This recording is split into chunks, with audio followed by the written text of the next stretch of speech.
안녕하십니까 여러분. 어제 그 말씀드리는 가운데 제가 미분적 합일 구조를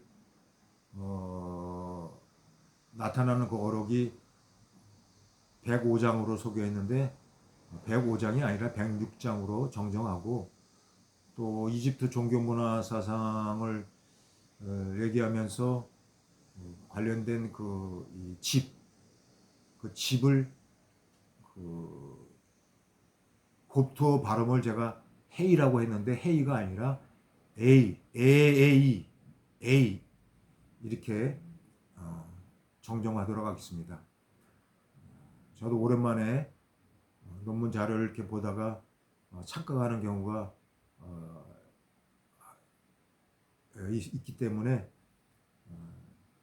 그런 점을 좀 참고해 주시고, 하여튼 오늘 살펴볼 도마복음 내용은 이 도마복음 안에 있는 그 지혜 신비 영지의 그 사유 언어 구조 중에 나타나는 특성, 그 특성을 살펴보고자 합니다.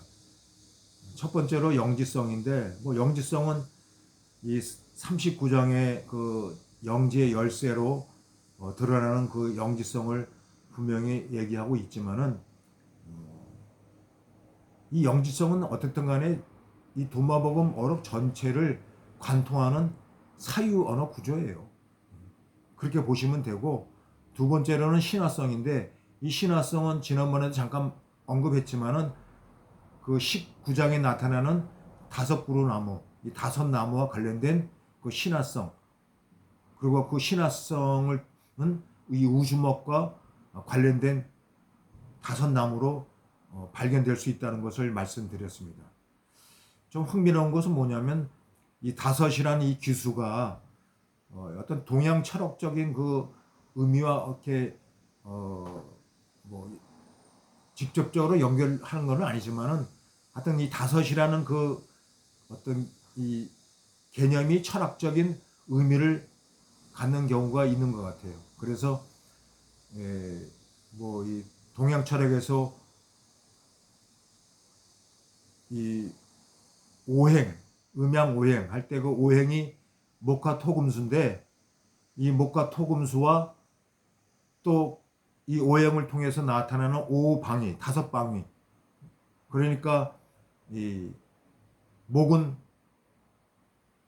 동이고, 화는 남이고, 토는 중앙이고, 금은 서고 서쪽이고, 그 다음에 수는 북쪽. 그리고 이 오행에서 또 오방색이 나오는데, 오방색 다섯 가지 색깔은 목은 청, 화는 적, 토는 황, 금은 백, 수는 흑, 이렇게 표현되는데, 하여튼 그렇다는 것입니다.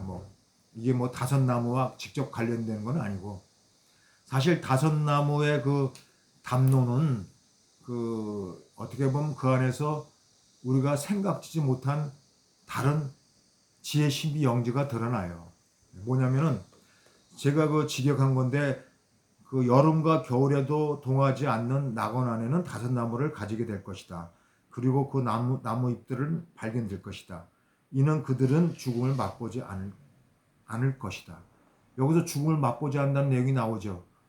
여러분, 항상 죽음을 맛보지 않는다는 이 내용이 나올 때는 서문에 나왔는 살아있는 예수와 연결점을 찾아야 돼요. 이게 지혜 신비 영지에 숨어있는 말씀이라는 거예요. 그리고 낙원 안에는 다섯 나무가 있다는 이 의미도, 이 다섯 나무, 우주목, 그게 뭐냐? 죽음을 맛보지 않는다는 것과 연관돼서 생각해 보면은, 바로 이게 부활신앙과 부활하신 예수, 우주목 같은 그 다섯 나무를 상징하고 있다고 추측해 볼 수 있다는 것입니다. 여러분, 그러니까 항상 제가 얘기를 하지만, 왜 돌이 놓치고 있는 게 뭐냐? 살아있는 예수를 놓치고 있다는 거예요. 이 살아있는 예수의 그 지혜 신비 영지의 담론에는 바로 부활신앙, 부활하신 예수의 그 생명성을 담지하고 있는 그 지혜 신비 영지를 도구로 놓치고 있었다는 거예요. 바로 그런 이 다섯 나무의 그 상징성이 신화성으로 드러나고, 특별히 20장의 그 불사조가 드러나는데, 이 불사조에 대한 그 이 새와 관련된 그 내용이 고대 이집트 이 신화 사상의 태양의 새와 관련성이 또 있다고 보고, 추측이죠. 또 고대 그 페르시아 조로아스터 교회의 그 신화에 나타나는 상징적인 새와 우리가 관련성을 추측해 볼 수 있는 거예요. 어록 20장에 나오는 불사조가, 여러 이 불사조에 대한 이 상징적 지혜 신비 영지는 우리가 가만히 생각해 보세요. 불사조가 뭐예요? 죽지 않은 새 아닙니까? 그럼 죽지 않은 새가 무엇일까 할 때, 다시금 서원에 나타나는 살아있는 예수, 죽음을 맛보지 않는다는 그 담론과 이렇게 연결점을 이 복합적으로 인트라망으로 이렇게 관계성을 가지고 이렇게 생각해 볼 수 있다는 거예요. 그 결국 뭐예요? 불사조가 뭘 상징하느냐? 바로 살아있는 예수, 부활하신 예수를 지혜 신비 영지에 숨겨진 말씀으로 담고 있다는 거예요. 이걸 찾아내고 발견하고 해석하는 그 영적 작업이 이 도마복음에서는 필요하다는 것입니다. 물론 이 내용이 직접적으로 드러났다는 것이 아니고, 전승과 습학과 그 어떤 편집의 과정이 있다는 것을 우리가 놓쳐서는 안 되죠.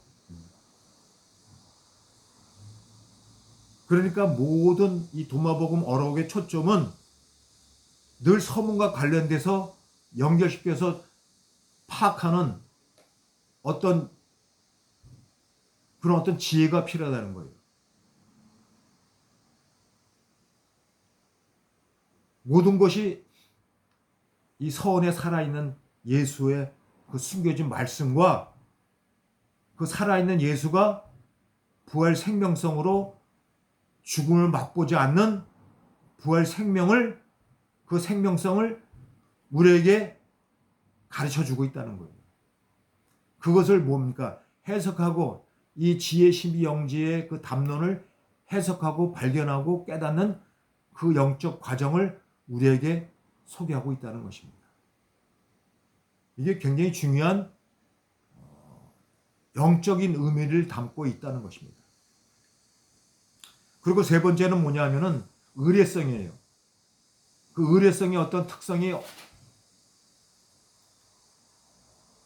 바로 22장과 106장에 나타나는 둘이 하나로 만들 때 여기에 드러나는 그 합일 구조를 통해서 나타나는 의례성이라는 거예요.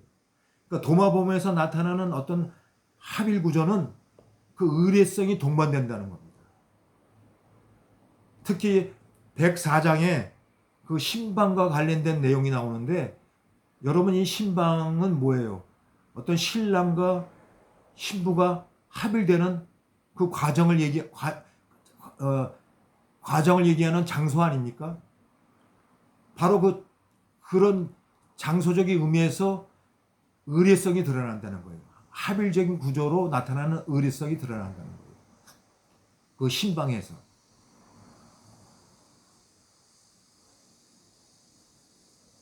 근데 이런 의례성이 이 14장에 보면은 정결 의례성으로 또 나오는데, 어떤 내용이 나오냐면은 더럽다는 의미와 이것을 깨끗하게 한다는, 그 씻다는 의미가 나오는 이 담론이 바로 어떤 정결 의례성을 드러내는 그 내용을 14장에서 소개하고 있다는 거예요. 더럽다와 씻는다. 이것이 바로 뭡니까? 정결 의례적인 그런 의례성을 드러내고 있다는 것입니다. 이게 이제 108장에도 나타나요. 마시다. 마시다는 의미는 어떤 정결 의례적인 그런 의미가 내포되고 있다는 거예요.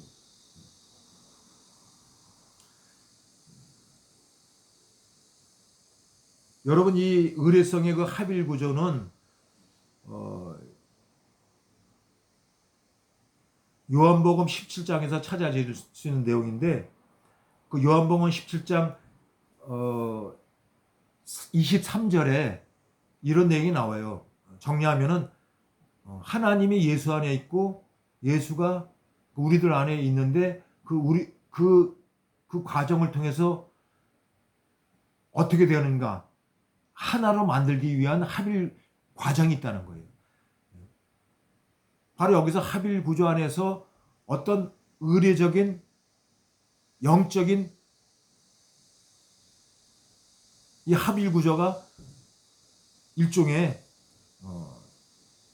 영적인 의례성을 드러내고 있다는 것입니다. 물론 요한복음 17장의 그 내용이 정확하게 의례적인 합일 구조로 나타나는 내용이라고 말씀드릴 수는 없지만은 그렇게 유추해 볼 수 있다는 것입니다. 왜냐?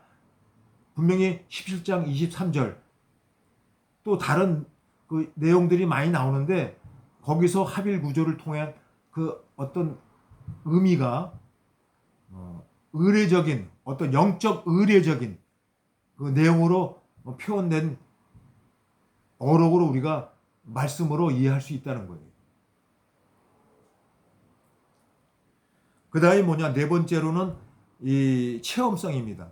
이 체험성은 저번에 잠깐 소개했지만은 어떤 이 정화의 과정과 조명의 과정과 합일의 과정을 통해 나타나는 그 체험성을 드러내는 자기를 아는 암의 체험성,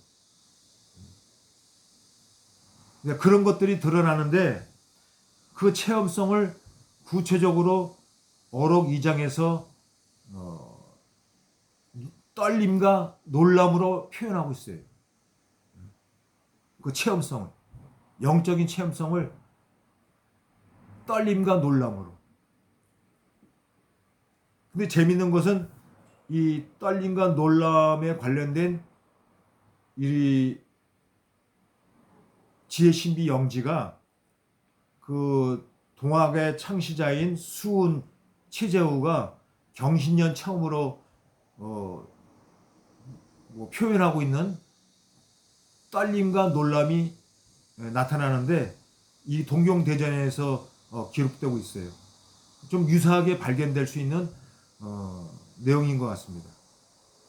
하여튼 우리가 이제 이 체험성이라는 것이 내 안에서 발견되어지는 그 알을 통해서 또 하나님 나라의 현재적 내재성을 드러내는 그 체험성, 이런 것들이 다 포괄적으로 드러나는 그 특성이라는 거예요. 그리고 이제 마지막 다섯 번째는 뭐냐면 은연성이 있어요. 숨겨짐과 드러남에 관련된 그 지혜 신비 영지의 그 담론이 그 특성으로 나타나고 있다는 거예요. 여러분, 마찬가지로 도마복음뿐만 아니라 복음서에서도 그런 것이 드러나죠. 하나님 나라에 대한 그 담론을 예수님께서 말씀할 때 하나님 나라의 은연성을 얘기하고 있어요. 마태복음, 마가복음, 누가복음 안에서 그 하나님 나라를 얘기할 때 그 은연성을 얘기하고 있다는 거예요. 자, 특별히 어록 62장을 살펴보면은 나의 비밀은 받을 만한 가치가 있는 자들에게만 나의 비밀을 전한다는 그 말씀이 나오는데, 자, 여기서 이제 예수님께서 말씀을 그 어록을 전하는 그 내용의 어떤 지혜 신비 영지를 다 알아듣게 말씀을 할 수 있는 것이 아니라고 지금 어록 62장에서 표현하고 있는데 재밌는 것은 뭐냐면 그 후에 들을 만한 그 귀 있는 자들이 들으라는 거예요. 여기서 귀 있는 자에 대한 내용은 도마복음뿐만 아니라 이 복음서에서 나타나는 내용 아닙니까? 다 그 영적인 어떤 의미가 들어있는데 귀 있는 자가 듣는다는 건 뭐예요? 들을 수도 있고 못 들을 수 있다는 거 아닙니까? 바로 여기서 은연성이 드러난다는 거예요. 이 은연성에 대한 그 어록이 5장에도 이렇게 드러나는데 그 5장에는 뭐라고 표현되냐면 그 어떤 것도 숨김이 없다는 거예요. 그러나 뭐예요? 완전히 드러나지 않는데요. 참 재미난 표현 아닙니까? 숨긴 것이 없대요. 그 어떤 것도 숨긴 것이 없는데 그러나 모든 것이 또 드러나는 것이 아니래요.